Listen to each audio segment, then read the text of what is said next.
नमस्कार, स्वागत है आपका मेरे कार्यक्रम रूबरू में। मैं विश्वेंदु जयपुरिया। तो आज मेरे साथ भाजपा के सदर विधायक मनीष जायसवाल मौजूद है।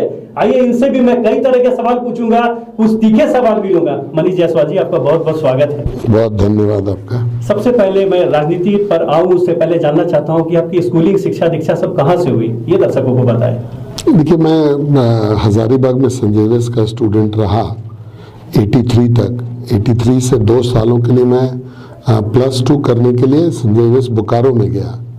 उसके बाद पुनः जो है मैं सेंट कोलंबस का स्टूडेंट रहा और BA करके मैंने पढ़ाई छोड़ दी। फिर मैं बिजनेस में आ गया था। पारिवारिक बैकग्राउंड आपका बिजनेस रहा है, तो शायद आपने सोचा होगा कि बिजनेस ही कर लूं। कभी आपने सोचा कि मैं भी जॉब करूं, किसी अच्छे पद पर जाऊं, ऐसा कभी कभी दिमाग में आया? देखिए, हम लोगों के समय में, जिस समय हम लोग पढ़ के आए थे, ये मामला होगा लगभग 87, 88 इस तरीके से।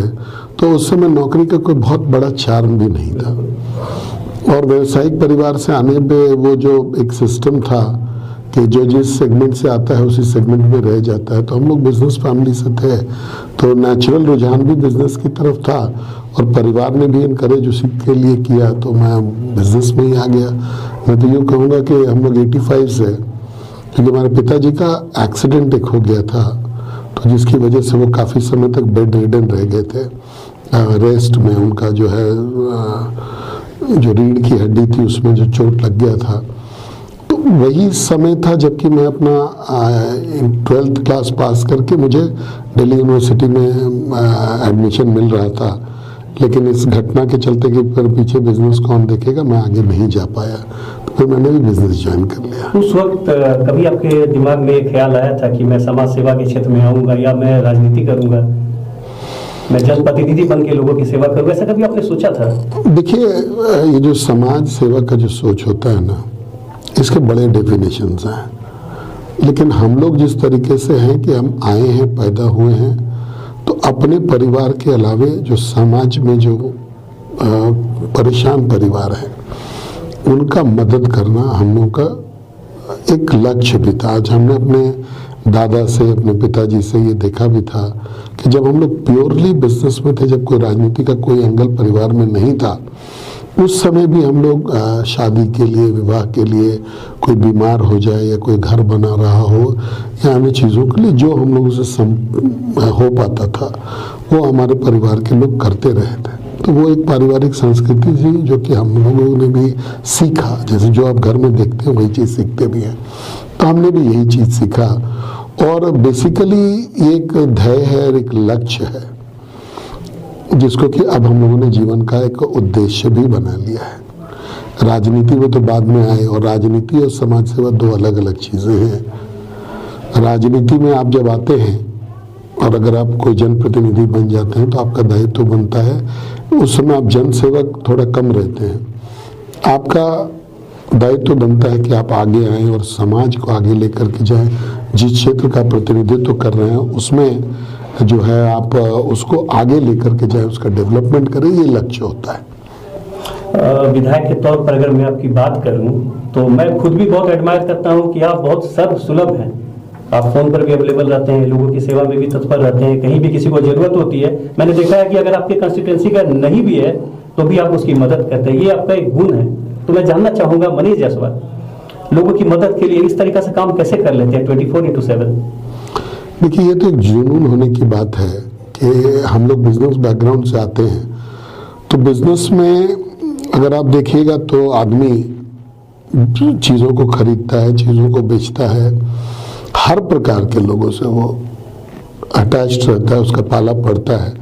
तो बिजनेस एक बढ़िया ट्रेनिंग ग्राउंड है किसी भी फोरम में आने के लिए। अगर आप व्यापार करके किसी भी फोरम में आ रहे हैं तो वो एक बढ़िया प्लेटफॉर्म मैं उसको मानता हूँ। तो वो मैं उस अनुभव के साथ राजनीति में आया। सबसे पहला काम जो हमने किया कि हमने एक बढ़िया, एक सुसज्जित ऑफिस, एक कार्यालय अपने क्षेत्र के लिए, के लोगों के लिए हमने बनवाया कि कोई भी व्यक्ति अगर आता है मेरे पास तो उसको एक बढ़िया बैठने का जगह हो, पीने को पानी मिल जाए और वो अपनी बात को अच्छे तरीके से रख सकता है। और हम लोग उसकी रिकॉर्डिंग जो है, उसके जो रिकॉर्ड्स हैं वो हम लोग रख सकते हैं, फॉलो कर सकते हैं।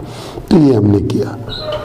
आज ये ऑफिस जो है कितने हजारों लोगों का आश्रय स्थली बना हुआ है। मैं रहूं नहीं रहूं, लोग आते हैं और इस ऑफिस का लाभ उनको मिलता है। दूसरी चीज़ है कि मन से हम लोग चाहते हैं कि सुबह हमने जो अपना रूटीन बनाया हुआ है, मैं 9 बजे अपने ऑफिस में आता हूँ और 9 बजे से लेकर वापस जाने का कोई समय नहीं है। तो 9 बजे से लोगों को अटेंड करता हूँ, जब तक कि लोग मिल नहीं ले तब तक मैं उनको अटेंड करता हूँ। उसके बाद मैं क्षेत्र में जाता हूँ। तो जनप्रतिनिधि का पहला जो कर्तव्य है वो ये है कि आप सर्व सुलभ रहिए। अगर किसी को कोई आपसे काम है और वो आपको ढूंढ ही नहीं पाए या आप तक संपर्क ही नहीं पाए या आपका रेपुटेशन ऐसा बन गया कि ये मिलते नहीं हैं या कहाँ ढूंढे इनको, तो वो सबसे गलत बात है।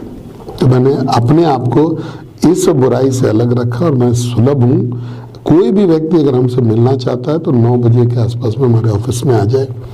फ़ोन से अगर बात करना चाहे तो फ़ोन पे तो मेरा जो नंबर है उस पर मैं उपलब्ध हूँ, लेकिन अगर वो ऑफिस आएगा तो मेरी मुलाकात उससे जरूर होगी। ऐसी क्या वजह है कि लोग आपके बिजनेस को लेकर भी टारगेट करते हैं विरोधी? कई बार होता है कि वो कहते हैं कि विधायक जी हैं, बिजनेस भी कर रहे हैं, जबकि आपका ये तो पुराना काम है, लेकिन लोग टारगेट करते हैं फिर भी। तो उस वक्त कितना बुरा लगता है आपको, इसको कैसे देखते हैं आप? देखिए, बिजनेस जो है ना, मैं एक बिजनेस बैकग्राउंड के फैमिली से हूँ, ये विदित है। और हमारे परिवार का जो कारोबार है वो पूरे देश में फैला हुआ है। एक जो मेरे विरोधी हैं उनको एक बात का ज्ञान शायद नहीं है अभी कि और जो विधायक होते हैं ना, जब वो विधायक बनते हैं तो उनका कारोबार बढ़ जाता है। मेरा व्यक्तिगत रूप से मैं जितने भी काम बिजनेस के मामले में करता था वो आज धीरे धीरे करके जो है वो कम होता चला जा रहा है। मेरे परिवार के जितने सदस्य हैं, मेरे भाई, मेरी पत्नी, ये मेरा बेटा, ये लोग व्यापार में डायरेक्टली हैं। ये लोग कहीं भी सभी राजनीति में नहीं हैं। ये लोग अपने बिजनेस को करते हैं, लेकिन मैं भी एक एक्टिव बिजनेसमैन था। और आज के दिन में जो काम मेरे जिम्मे में था वो काम धीरे धीरे करके या तो बंद हो गया है या उसका दार जो है वो कम हो गया है। अब मैं बिजनेस में सपोज कर समझिए तो दिन भर में 10 मिनट भी समय अपने बिजनेस के लिए नहीं देता हूँ। उसके 2 कारण, एक तो समय नहीं है, दूसरा टेम्परामेंट जो होता है ना, व्यापार करने के लिए एक टेम्परामेंट की जरूरत पड़ती है। वो टेम्परामेंट भी अब मेरे अंदर नहीं रह गया कि मैं व्यापार करूं। तो जब तक मैं एक्टिव पॉलिटिक्स में हूं तब तक मैं बिल्कुल एकदम पॉलिटिशियन हूं। अपने क्षेत्र का विकास और जन सेवा, यही 2 काम में लगा हूं और लगा भी रहूंगा। अभी बानादाग विवाद भी हुआ साइडिंग को लेके, उसमें आपके नाम को उछाला गया, काफी आंदोलन भी हुए, उसके बारे में मैं जानना चाहूंगा आपसे, क्योंकि आपके बेटे को भी उसमें टारगेट किया गया। देखिए, बानादाग में जो लोग टारगेट कर रहे हैं, पहले हर चीज में ना उद्देश्य को देखना चाहिए कि जो लोग कर रहे हैं उनका क्या उद्देश्य रहा है।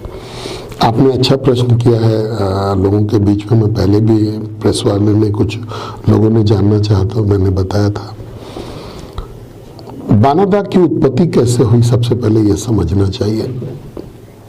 2004 में एनटीपीसी को ये कोल माइन अलॉट किया गया। उस समय बीजेपी की सरकार नहीं थी, केंद्र में कांग्रेस की सरकार थी और हजारीबाग में कांग्रेस के विधायक थे। उस समय इसका पैदाइश हुआ, इस माइंस का। 2009-10 में ये साइडिंग क्रिएट हुआ। उस समय भी कांग्रेस की सरकार थी केंद्र में और यहाँ पर कांग्रेस के विधायक थे। धीरे धीरे 2004 से लेकर के धीरे धीरे करके लैंड एक्विजिशन और अदर चीज़ें जो हुई, उसके बाद 2014 में जब हम लोग आए तो उस समय में ये कंपनीज जो है माइनिंग के लिए तैयार थी और अगले 2 साल में इन्होंने माइनिंग किया। तो अब जब माइंस का सृजन किया गया था, जब कायदा कानून बने थे, उस समय कांग्रेस वालों को ये चाहिए था कि जो आज वो मांग कर रहे हैं कि प्रति घर 5,000 रुपया मिलना चाहिए या जो भी मांग है उनका, उनके सरकार को उस समय अकोमोडेट करना चाहिए था।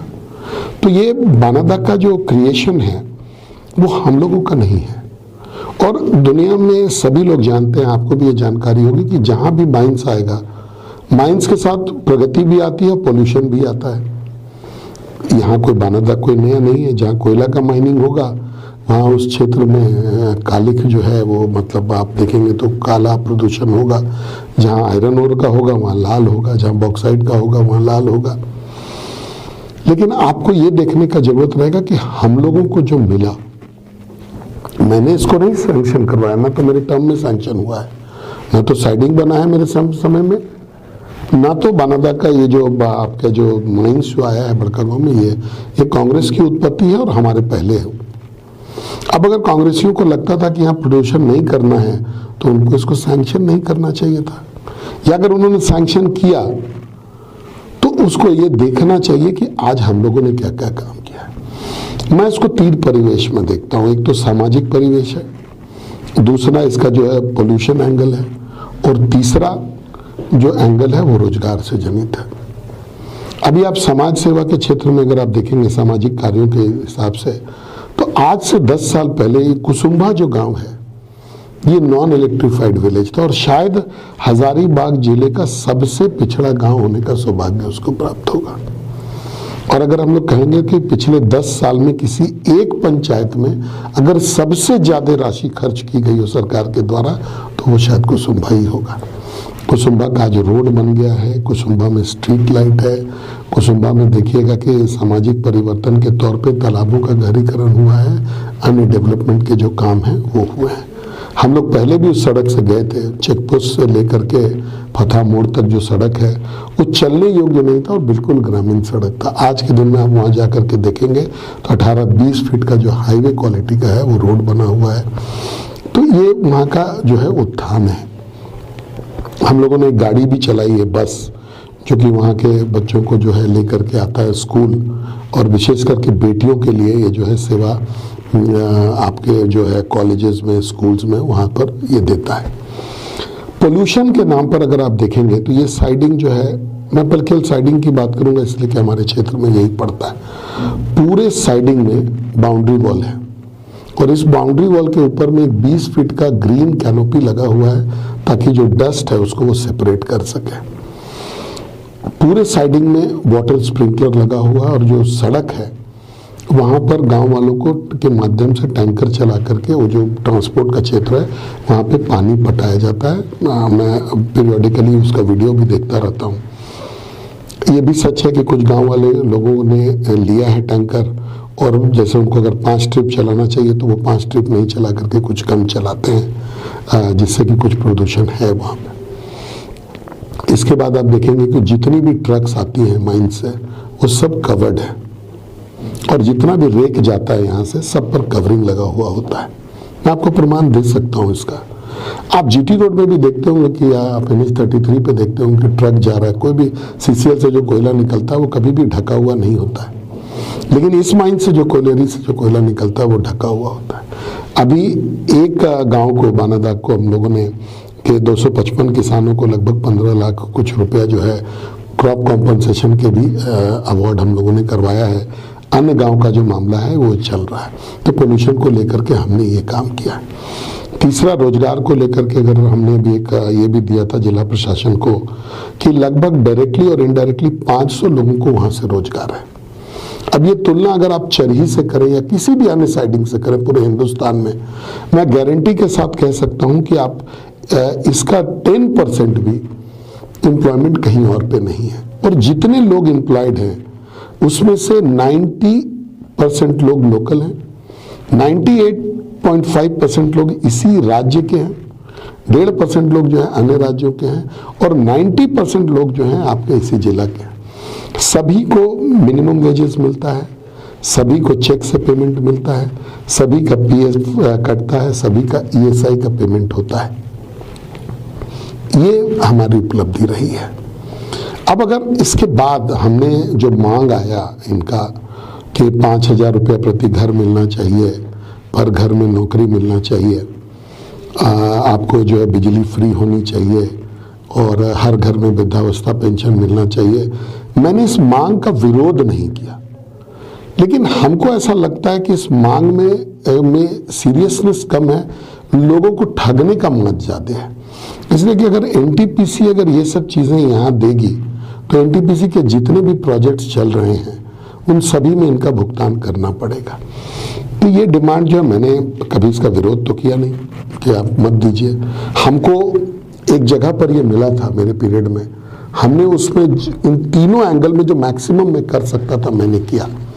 आप अगर इसके ऊपर, आपका सरकार है आज के दिन में राज्य में, आप अगर इससे ऊपर कुछ कर सकते हैं तो मुझे बड़ी खुशी होगी कि लोग के लिए होगा। लेकिन ठगने का काम जो है वो आपको नहीं करना चाहिए। कौन जहां ये तक ठगने का काम कौन कर रहा है? देखिए, अलग अलग वेस्टेड इंटरेस्ट है। कुछ लोगों का वेस्टेड इंटरेस्ट है, आप देखेंगे बिजनेस को लेकर के उनको लग रहा है कि दबाव डाल करके बिजनेस हम कर सकते हैं। कुछ लोगों का मुखिया का चुनाव को लेकर के है, कुछ लोग अन्य चीज़ों को लेकर के वहाँ पर जो है ये कर रहे हैं। मेरा कहना है कि आज क्षेत्र की जनता भोली भाली है। आज महिलाओं को अगर ऐसा लगने लगेगा कि हमको कुछ भी मिल रहा है तो वो आंदोलन में बैठेंगे, लेकिन इस आंदोलन में लोगों को मिला क्या? अगर आप देखेंगे तो या तो पुलिस का डंडा मिला या तो केस मिला। एक भी मांग जो है वो पूरी नहीं हो सकी। तो मैं तो कहूँगा कि लोगों को, इस कैटेगरी के लोगों को, जो लोग इसका नेतृत्व कर रहे थे, अब अलग अलग लोग हैं। एक आदमी तो सभी जितना भी होता है मर्डर, रेप, फ्रॉड, इन सभी अपराधों के धाराओं पर उन पे केस लगा हुआ है। तो क्या समाज ऐसे लोगों के नेतृत्व से चलेगा? कुछ लोगों को अपना बिजनेस का इंटरेस्ट वहां दिख रहा था। अब रहा बात हमको टारगेट करने का, तो अब आप समझिए कि जब तक किसी प्रसिद्ध आदमी को, जब तक किसी नाम वाले आदमी को आप गाली नहीं बकेंगे, तब तक आपको कौन सुनेगा? उसी में इन लोगों ने मेरा नाम घसीटा। इनका ये था तो इनको हमको बुलाना चाहिए था, हमसे वहाँ पर बात करनी चाहिए थी, समझनी चाहिए थी। ये जो डॉक्यूमेंट्स मैंने आपको बोला है, ये जो भी क्लेम मैंने किए हैं, ये सारे डॉक्यूमेंट्स हैं मेरे पास, और देखने की भी चीज़ भी है। जैसे मैंने जो आपको पोल्यूशन को लेकर के कहा कि पूरे कवरिंग के साथ गाड़ी आती है, किसी भी माइन से आप दिखा दीजिए जहाँ से ये होता हो। रेक जो जाता है कवरिंग के साथ जाता है, किसी माइंस में दिखा दीजिए, किसी साइडिंग में दिखा दीजिए जहाँ की बाउंड्री वॉल लगा हुआ हो और प्रोटेक्टिव कैनोपी लगा हुआ हो, किसी साइडिंग में आप दिखा दीजिए जहाँ की स्प्रिंकलर लगा हुआ हो। फिर भी नहीं है, इतना विवाद खड़ा, ये विवाद, ये देखिए, ये वेस्टेड इंटरेस्ट का क्रिएशन है। गांव वाले लोग, कंपनी का नाम भी उड़ाया गया इसमें कि ये आपकी कंपनी है जो काम कर रही है वहाँ पे, आपके बेटे वहाँ पर है, वो उसमें लग के काम कर रहे हैं। देखिए क्या है, ये माइंस जो है, ये माइंस एनटीपीसी का है, और एनटीपीसी ने कॉन्ट्रैक्टर नियुक्त किया है ट्रांसपोर्टिंग और लोडिंग के लिए।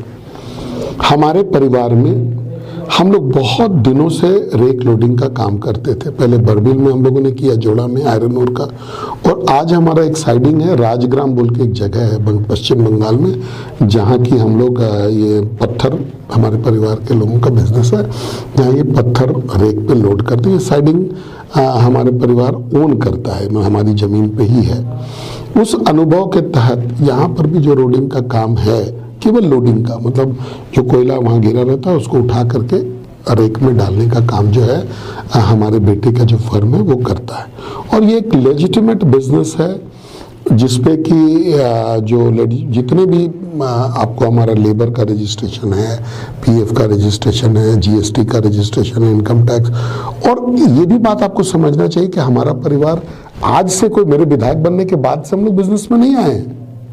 हमारे परदादा के समय से हम लोग जब जुगरा से, बड़का गांव के जुगरा से हम लोग जब माइग्रेट करके हजारीबाग से आए, उस समय से हमारा फैमिली जो है बिजनेस में है। और मैंने आपको ये भी बताया कि पैन इंडिया, कि भारत के कई एक राज्यों में हमारा व्यापार है। तो ये बात तो शायद आप भी मानेंगे कि हम लोग एक बिजनेस परिवार से आते हैं, और बिजनेस करना तो हमारा अधिकार है। अगर उस बिजनेस में अगर कोई गलती हम लोग कर रहे हो तो हम दोषी होंगे। अगर कोई चोरी कर रहे हो, किसी का अधिकार हम लोग मार रहे हो, तो हम दोषी कर रहे होंगे। मेरा बेटा फाइनेंशियल मैनेजमेंट करके आया है, क्या उसको अधिकार नहीं है बिजनेस करने का? अगर उसका बाप एमएलए है तो क्या उसको भूखे मरना चाहिए? मैं आपसे प्रश्न करना चाहूंगा कि क्या उसको अधिकार नहीं है बिजनेस करने का? एक व्यापारिक परिवार का बेटा अगर बिजनेस में जाता है तो इसमें आपत्ति क्या होनी चाहिए, ये भी मैं आपसे जानना चाहता हूँ। लेकिन लोगों को ऐसा लगता है, मैंने आपको पहले ही कहा कि जो लोग प्रसिद्ध होते हैं, जो लोग किसी मुकाम पर होते हैं, उनका नाम लेकर के उनको गाली बकने से अटेंशन ड्रॉ होता है। आज आप बहुत सारे लोगों को देखेंगे कि मोदी जी को गाली बक रहा है, क्योंकि वो जानता है कि मोदी जी ने कभी कोई गलत काम नहीं किया, देश को आगे बढ़ाने का ही काम कर रहे हैं। लेकिन मोदी जी को गाली इसलिए दिया जाता है ताकि एक अटेंशन ड्रॉ हो। अगर वो कोई मंगरा को गाली बकेगा तो शायद अटेंशन ड्रॉ नहीं होगा। तो इस केस में मेरा नाम का इस्तेमाल करना, तो मैं तो इसी तरीके से मानता हूँ। इस आंदोलन को जो लीड कर रहे थे मानवता में, कभी आपके साथ थे और आज आपके विरोधी हैं, इसलिए चुनाव में भी आपके खिलाफ उन्होंने चुनाव लड़ा था, इसे कैसे देखते हैं आप? देखिए, चुनाव लड़ने का तो बहुत ही सिंपल है, क्योंकि इसकी चर्चा हमेशा शहर में होती है कि कभी वो साथ थे आपके और अब खिलाफ हो गए। देखिए, मेरे साथ और मेरे खिलाफ का बात ऐसा है कि वो हमारे छोटे भाई के मित्र थे और हम लोग के साथ बहुत दिन तक रहे, लेकिन उनको महत्वाकांक्षा जगी तो वो अब राजनीति में है, उससे हम लोगों को कोई लेना देना। हमारा अपना काम है, हमारा अपना राजनीति है, उनका अपना सोच है, उनकी अपनी राजनीति है वो। लेकिन एक सवाल इसमें उठेगा कि अगर वो हमारे साथ थे तो उस समय हम अच्छे थे, आज हम खराब हो गए, तो ये मेरे चरित्र को दिखाता है, दर्शाएगा कि उनके चरित्र को दर्शाएगा, उनके स्वार्थ को दर्शाएगा, ये मैं जनता पर छोड़ता हूँ। आपको एक चर्चा और यहाँ शहर में होती है, आपको और सांसद को लेके, जयंत सिन्हा जी को लेके कहा जाता है कि आप लोग दोनों में डिफरेंसेस है और एक साथ कभी नजर नहीं आते हैं, और इससे पार्टी भी यहाँ कमजोर हो रही है हजारीबाग में। नहीं, ये बिल्कुल गलत बात है। हम लोग एक ही दल के सांसद हैं, अपना अपना लिमिटेशंस है, वो उनके अपने कार्यक्रम होते हैं और मेरे अपने कार्यक्रम हैं, तो उसको लेकर के आप अक्सर बहुत सारे पार्टी फोरम पर हम लोगों को साथ साथ देखिएगा, और ऐसा एज सच अगर देखा जाए तो कोई डिफरेंस हम लोगों के बीच में नहीं है। अब आप लोग कोई डिफरेंस करवा दीजिए ये बोल करके, वो अलग बात है, लेकिन हम लोगों में कोई डिफरेंस नहीं है। एक चर्चा और मैं लूंगा, वो जो लोग कहते हैं कि आपके परिवार से आपके पुत्र और आपकी पत्नी का नाम हमेशा आ रहा है चुनाव लड़ने को लेके, बेटा का नाम है, वो अब तो डिप्टी मेयर का चुनाव का वो पूरा सिस्टम बदल गया, लेकिन वो चर्चा में था। उसके बाद पत्नी का नाम चर्चा में आ रहा था कि जिला परिषद अध्यक्ष के तौर पे आप उनको प्रोजेक्ट कर रहे हैं, तो ये एक चर्चा था बाजार में, उस पर मैं जानना चाहूंगा। मैं आपसे एक बात पूछना चाहूंगा कि मैं किस पॉलिटिकल फोरम में या किस फंक्शन में अपनी पत्नी के साथ आपको दिखाऊं? पारिवारिक जो होता है, हमारे जो नोन हैं, विवाहिक जो लोग हैं, उनके बीच में मैं देखता हूँ। मेरी पत्नी एक टीचर है, स्कूल संचालन का काम करती है और उसमें दिन भर व्यस्त रहती है, वो भी समाज सेवा का एक तरीका है। वो जो एक जिसको बोलते हैं ना, एक मतलब हमारा उनके लिए वो एक व्यवसाय भी है और साथ साथ एक सामाजिक सेवा करने का एक तरीका भी है। बीच का रास्ता उन्होंने अपनाया है। किस पॉलिटिकल फंक्शन में आपने मुझे उनके साथ देखा है या किस सामाजिक फंक्शन में? मैं ये मेरे सवाल नहीं है, ये जो चर्चा मैं लेके आ रहा हूँ, मैं चाहता हूँ कि ये आपके तरफ से क्लियर हो जाए। मैं आपसे तर्क इसी बात का कर रहा हूँ कि जिस किसी ने भी इस बात को बोला है उसको ये बताना चाहिए कि नहीं, इन्होंने यहाँ पे इनको प्रोजेक्ट किया। अब रहा मेरे बेटे की बात, तो मेरा बेटा एक स्वतंत्र आइडेंटिटी का, आज वो 30 साल का नौजवान है, उसके अपने प्रेफरेंसेस होंगे। मैं उसको कभी भी राजनीति में ड्रैग करके लाने वाला नहीं। अगर वो स्वयं राजनीति में आना चाहेगा तो उसको जीरो से जो सीढ़ी होगा ना, वो चढ़ करके राजनीति में आना पड़ेगा। वो मनीष जायसवाल का बेटा है, इसलिए उसको कुछ माइलेज मिल जाएगा या कोई एडवांटेज हो जाएगा, ये कम से कम हम नहीं करेंगे। उसको अगर राजनीति में आना होगा तो एक सिंपल, वो जिस दल को ज्वाइन करना चाहे, जिस राजनीतिक पार्टी को ज्वाइन करना चाहे वो ज्वाइन करेगा। उसके बाद वो अपने धीरे धीरे करके अपना जो जैसे लोग ऊपर आते हैं वो आएगा। मनीष जायसवाल के बेटा होने का उसको कोई लाभ नहीं मिलेगा, ये मैं आपको इंश्योर कर सकता हूँ। साथ ही साथ उसके जीवन का प्रेडिक्शन मैं आपको अभी से ये बोल करके देना नहीं चाहता कि नहीं मेरा बेटा कभी पॉलिटिक्स में नहीं आएगा। अगर आप मुझसे पूछेंगे कि क्या आप अपने बेटे को पॉलिटिक्स में भेजना चाहते हैं, तो मैं आपको जवाब जरूर देना चाहूँगा कि मैं अपने बेटे को राजनीति में नहीं भेजना चाहता। लेकिन अगर उसकी इच्छा होगी तो वो अगर जाएगा, तो जैसे मेरे पिताजी ने मुझे नहीं रोका था, ये जब मैं राजनीति में आया था, तो अब मैं कह सकता हूँ कि मेरे पिताजी ने मुझे राजनीति में नहीं बढ़ाया था। मैंने उनसे आग्रह किया था कि मेरा इंटरेस्ट है, मैं राजनीति में जाना चाहता हूँ, तो उन्होंने मुझे डिस्करेज भी नहीं किया, इनकरेज भी नहीं किया। और उसके बाद जो है वो इतिहास है, आपके सामने है। मैंने नगर निगम का चुनाव जो है डिप्टी मेयर के तौर पे लड़ा, और उसके बाद विधानसभा का चुनाव मैंने मांडू से लड़ा, आपके फिर हजारीबाग से 2 बार से मैं लड़ रहा हूँ। तो ये मेरा इतिहास है।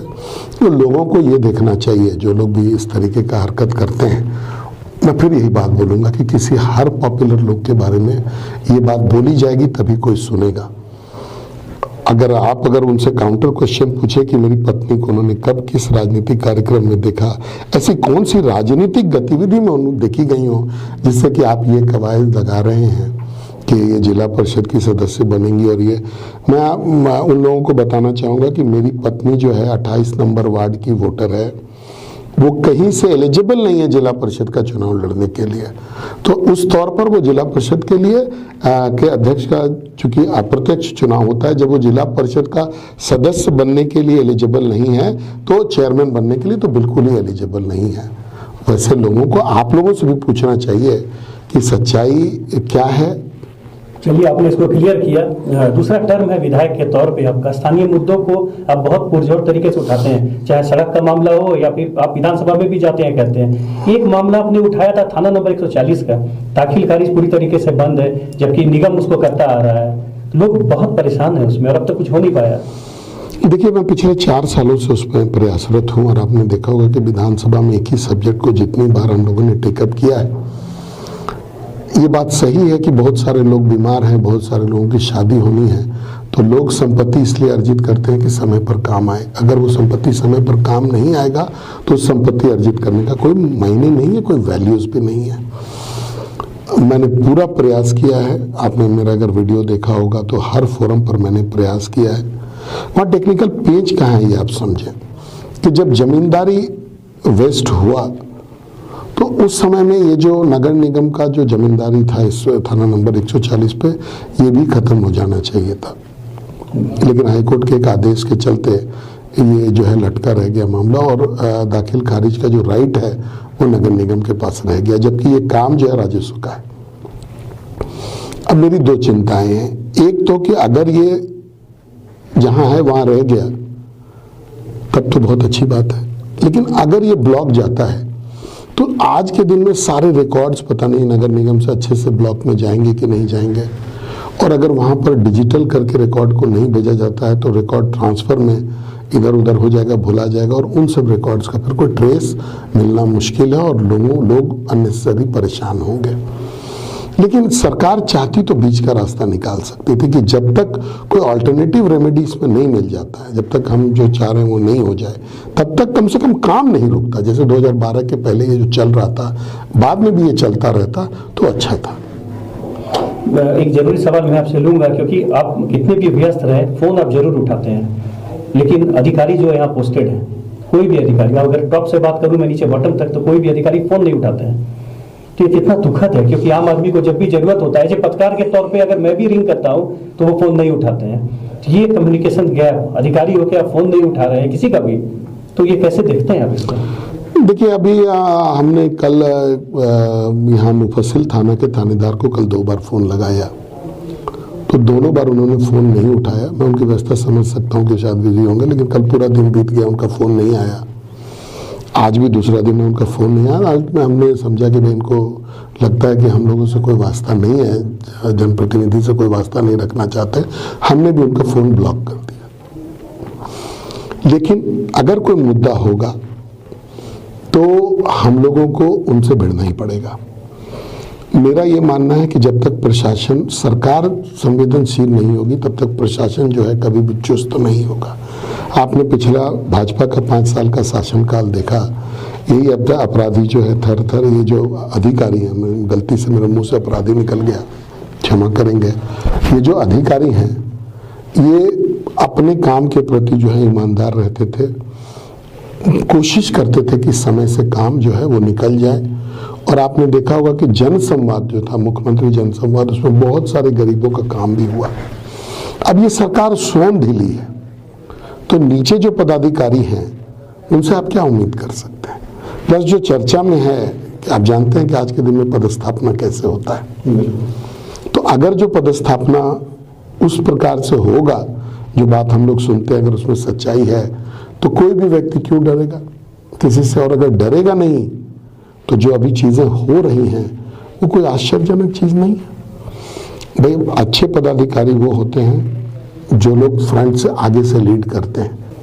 ये जनता के द्वारा चुनी गई सरकार है, तो जनता को अपनी गलतियों का, तो हर आदमी को अपनी गलती का भुगतना पड़ता है। तो जनता को भी शायद आज अफसोस हो रहा होगा अपने चुनाव पर, लेकिन अब 5 साल है, अब 5 साल में 2 साल का समय निकला है, बाकी 3 साल तो और हमको लगता है कि झेलना तो पड़ेगा ही। हम लोग तो अपने हर फोरम पर जितना भी हो सकता है वो शिकायत करते हैं, लेकिन शिकायत सुनने वाला भी अगर कोई कार्रवाई आगे नहीं करेगा तो हम लोग भी लाचार हो जाते हैं। आज के दिन में अगर आप देखेंगे तो यही स्थिति है कि कोई पदाधिकारी काम करे ना करे।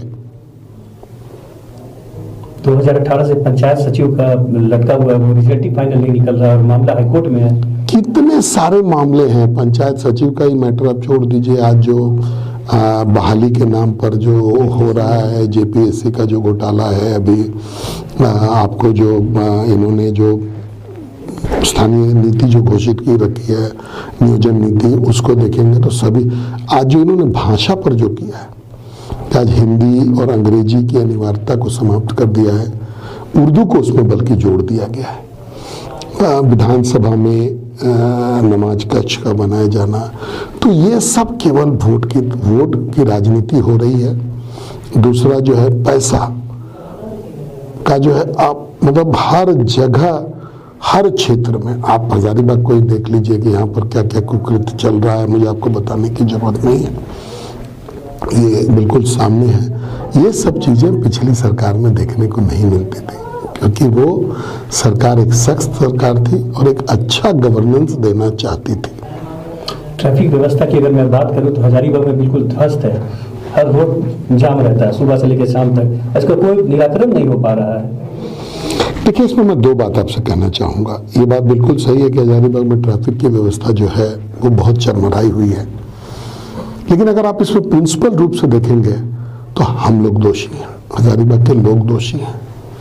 आज आप झंडा चौक से आगे चले जाइए तो आप देखेंगे कि सड़क, आधे सड़क के बाहर में गाड़ियां लगी हुई, पार्क की हुई हैं, हम ही पार्क करते हैं और हम ही फिर उसको भोगते भी हैं, वहाँ जाम लग जाता है।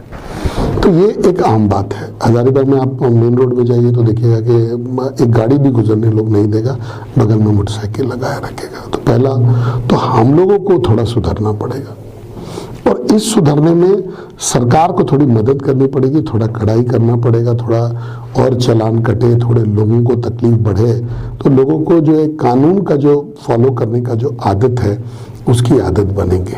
हम लोगों ने बहुत दिनों से मांग किया है कि हजारीबाग में ट्रैफिक डीएसपी का एक पद होना चाहिए।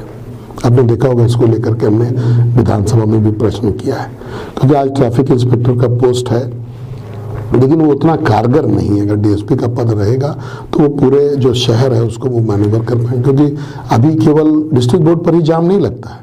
आप आनंदा चौक देखिए, बंसीलाल चौक देखिए, सरदार चौक देखिए, झंडा चौक देखिए, बहुत जगहों पर आज जाम लगता है। इंद्रपुरी चौक देखिए, कल्लू चौक देखिए, इन सभी जगहों पर जाम लगता है। तो जब तक एक सीनियर पदाधिकारी इसके लिए नामित नहीं होगा तब तक जो है ये चीज़ें जो है वो चलती रहेंगी। विधायक के तौर पे आपके 7 साल पूरे होने वाले हैं, तो क्या टफ लगता है आपको ये रोल, या पहले जब बिजनेस में थे तो वो ज़्यादा आसान लगता था? नहीं, देखिए, दोनों के अपने अपने चैलेंजेस हैं। बिजनेस में है कि आप बिजनेस का एक चीज़ रहता है कि उसको आपको जो बढ़ाना पड़ता है, कि आपको एक जगह पर मिला है वो बढ़ाना होता है उसको, तो वो एक अलग चैलेंज है। विधायक के रूप में हमको अपने क्षेत्र को, क्षेत्र की जनता को बढ़ाना होता है। अपने क्षेत्र को भी, जो मेरा एरिया है उसको भी हमको डेवलपमेंट करना रहता है। मेरे पहले 5 सालों में मुझे बड़ी आत्मसंतुष्टि थी कि जो पहले हजारीबाग था उसको एक मेजर परिवर्तन हम लोगों ने किया है। आज आप सड़क के मामले में देखें, चाहे कवरेज के मामले में देखें या क्वालिटी के मामले में देखें, तो हम लोगों ने बहुत बढ़िया काम किया था उसमें। लेकिन ये जो 2 साल हैं, एक तो इसमें अवसर भी थोड़ा कम था, चूँकि कोरोना महामारी, इसमें 1-1.5 साल तो कोरोना ही चला, तो उसमें हम लोगों ने अपने आप को एक सेवा का जो रूप होता है उसमें हम लोगों ने अपने आप को कन्वर्ट किया, और जहाँ तक हो सका, जितने साधन से हो सका, हम लोगों ने लोगों की मदद की। चाहे वो किचन चलाने की बात हो, राशन बांटने का बात हो, दवाई बांटने का बात हो, गैस हो, ऑक्सीजन का सिलेंडर हो, ऑक्सीजन मीटर हो, इन सभी चीज़ों का जहाँ तक हो सका हम लोगों ने किया। कोऑर्डिनेशन, अपग्रेडेशन, लोगों का जो है, लोगों को ज्ञान देना कि उनको क्या करना चाहिए, उनको गाइड करना, ये सभी काम हम लोगों ने किया। लेकिन ये 2 साल विकास के लिए बड़े फिसड्डी साल हैं। मैं आपके बैठ करके आपके सामने ये जनता को कमिट करूंगा कि पिछले 2 सालों में हम लोग किसी ने भी 1 सेंटीमीटर भी रोड हम लोगों ने नया नहीं बनवाया, कोई तालाबों का गहरीकरण नहीं हुआ। तो ये जो बेसिक जो चीज़ें हैं ना, वो पिछले 2 साल से मिसिंग है, और इसका प्रमुख कारण है कि इस राज्य सरकार को डेवलपमेंट से कोई लेना देना नहीं है। अब क्या काम करना चाहते हैं हजारीबाग के लोग? क्या ऐसा लगता है कि कोई महत्वपूर्ण प्रोजेक्ट आपकी नज़र में जो हजारीबाग में पूरा होना चाहिए? देखिए, अभी हजारीबाग में 4-5 चीज़ें हैं जो कि तुरंत करने की ज़रूरत है। एक तो हजारीबाग शहर की अगर बात करें तो यहाँ पर अंडरग्राउंड केबलिंग जो है, बिजली का अंडरग्राउंड केबलिंग अगर हो जाए तो इससे बिजली भी बचेगा, ट्रैफिक ये जो लाइट्स हैं स्ट्रीट लाइट्स वो भी सुचारू हो जाएंगी, साथ ही साथ पोल्स हटने से थोड़ा ट्रैफिक को भी रेगुलेट करने में सहूलियत होगा। एक तो ये काम मैं करना चाहूँगा। दूसरा, ट्रैफिक का रेगुलेशन, कि कुछ रास्ते वन वे हों, कुछ को चौड़ीकरण किए जाएं, थोड़ी कड़ाई हो, जिससे कि ये जो लोग जो गलत पार्किंग करते हैं उनके बीच में भय व्याप्त हो। थोड़ा जो इंक्रोचमेंट है उनको जगह देते हुए, जो लोग सड़क पर बैठे हुए हैं, दुकान लगाए हुए हैं, उनको कोई हम लोग जगह दें और उसके बाद उस सड़क को खाली करा करके उसको चौड़ा करें। तो ये एक एजेंडा में है हमारे। दूसरा, ट्रैफिक का सुधार। तीसरा, 100% मेरे विधानसभा क्षेत्र में पेयजल जो है इस टर्म में मेरे आ जाए, इसके लिए हम लोग प्रयासरत हैं। शहर और आसपास तो आप देख ही रहे हैं कि अगले 2 साल में जो है कुनार डैम से पानी आ जाएगा। कई गाँव में भी योजनाएं चल रही हैं, लेकिन हमको लग रहा है कि अगले 5 सालों में जो केंद्र की योजना है उससे जो है पानी हर घर में उपलब्ध हो जाएगा। उसके बाद हम लोग प्रयत्नशील हैं कि हर घर में जिनका कच्चा मकान है उसको जो है प्रधानमंत्री आवास से जो है घर मिल जाए। इसके अलावा हम लोगों ने स्पोर्ट्स के लिए निजी तौर पर एज ए विधायक नमो फुटबॉल का जो है सृजन किया है। इस बार हम लोग नमो क्रिकेट भी शुरू कर रहे हैं।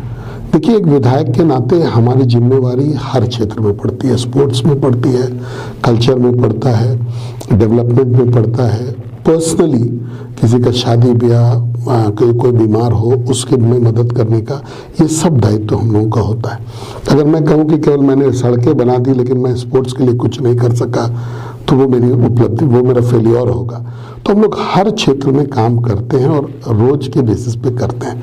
तो ये मेरा एजेंडा है। मैं चाहता हूँ डेवलपमेंट के लिए इतना हो जाए। स्पोर्ट्स में हम लोग हर जितने भी एसोसिएशन है सबके साथ मोटा मोटी टच में हैं और कोशिश करते हैं कि उनका उत्थान हो। कल्चरली आप जो भी देखेंगे कल्चरल एक्टिविटी, उसमें आप मेरा योगदान देखेंगे, चाहे तो हम लोग जाएंगे या उनको इनकरेज करेंगे। हमारे पास बीमार कोई भी आता है तो उसको दवाई में या जो भी हमसे बन पड़ता है, या तो सरकारी सुविधा से या मेरे व्यक्तिगत संपर्क से या तो कोई आर्थिक लाभ दे करके हम लोग डेली, आप अगर मेरे ऑफिस में आएंगे तो 2-4 लोग आप जरूर पाएंगे जिनको कि हम लोग ये के माध्यम से मदद करते हैं, मेडिकल रीजन से मदद करते हैं। आज हम लोगों ने शादी के लिए एक योजना की शुरुआत की है अपने विधायक होने के नाते, कि हम लोग अपनी जितनी भी गरीब बहनें हैं हमारी इस क्षेत्र की, उन सभी को हम लहंगा मुफ्त में उपलब्ध कराते हैं। अब यूँ कहिए तो इस भाई की तरफ से अपनी गरीब बहनों को ये लहंगा भेंट है। आप परिकल्पना इस तरीके से कर सकते हैं कि जब एक गरीब का शादी होता है तो उसके मन में रहता है कि हम भी दुल्हन बने, हम भी तैयार हों, हम भी अच्छे दिखें।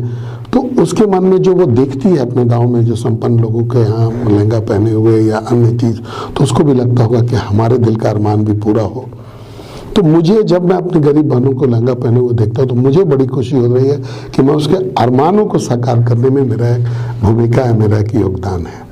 तो हम लोगों ने व्यापक रूप से इस योजना को चलाया और मैं क्षेत्र नहीं देखता कि हजारीबाग विधानसभा क्षेत्र ये मेरा क्षेत्र नहीं है। जहाँ से भी लोग आएंगे, जहाँ से भी आएंगे, चाहे वो कोडरमा लोकसभा का मामला हो, हजारीबाग लोकसभा का मामला हो, जहाँ से भी लोग आएंगे, किसी भी विधानसभा के लोग आएंगे तो मैं उनके लिए आगे जरूर जाता हूँ। लेकिन स्वास्थ्य सुविधाएं तो चरमरा गई है। HMCH का जो हाल है वो हर दिन कुछ ना कुछ गलत खबर वहाँ से निकल रही है, लोग बेहाल हैं। देखिए, इस पे जो है मेरा योगदान, उस पे हम लोग, आपने देखा होगा कि हम लोगों ने कहाँ से कहाँ उस सदर अस्पताल को ले गए थे। HMCH बना तो बड़ा अरमान था कि ये आगे जाएगा, लेकिन इसकी जो व्यवस्था है प्रतिदिन गिर रही है, बढ़ नहीं रही है। अभी आप देखे होंगे कि 2 दिन पहले भी हम लोग मिल के आए हैं वहाँ पर, और जो व्यापक जो इंटरेस्ट की बात है वो हम लोगों ने किया है यहाँ। लेकिन फिर वही बात है कि सरकार जब सुस्त होगा तो जो पूरा सरकारी तंत्र है वो सुस्त होगा, उसमें अस्पताल भी एक है। तो हम लोग तो अपने साइड से मुस्तैद हैं और हर लड़ाई में आगे से लीड करते हैं, चाहे वो अगर कोई भी कमजोरी रहे अस्पताल में तो उसको हम लोग जरूर उठाते हैं। आप जानते हैं कि सदर अस्पताल को लेकर के मेरा एक विशेष प्रतिनिधि है जो कि कार्यरत है, और वो बहुत लंबे समय से है, और समय भी वो अस्पताल में हम लोग देने का काम करते हैं। लेकिन जहाँ पर सरकारी व्यवस्था लचर हो जाए उसमें फिर हम लोगों को आंदोलन का रुख ही लेना पड़ता है, जो कि हम लोग हैं अभी आंदोलनरत हैं। एक अंतिम सवाल लूंगा कि मनीष जायसवाल को इतनी ऊर्जा कहाँ से मिल रही है कि सुबह आप लोगों से अपने कार्यालय में मिलते हैं, उसके देर रात तक मैं आपको शादियों में देखता हूँ, शहर ही नहीं शहर के आसपास दूरस्थ इलाके में भी आप पहुँच जाते हैं, ये कैसे हो पाता है? देखिए, ये मेरा अपना शहर है, मैं यहीं का रहने वाला हूँ, यहीं पैदा हुआ हूँ और यहीं पर मरने वाला भी हूँ, और आप ही लोग इस शहर के जितने लोग हैं उन्हीं के बीच का हूँ।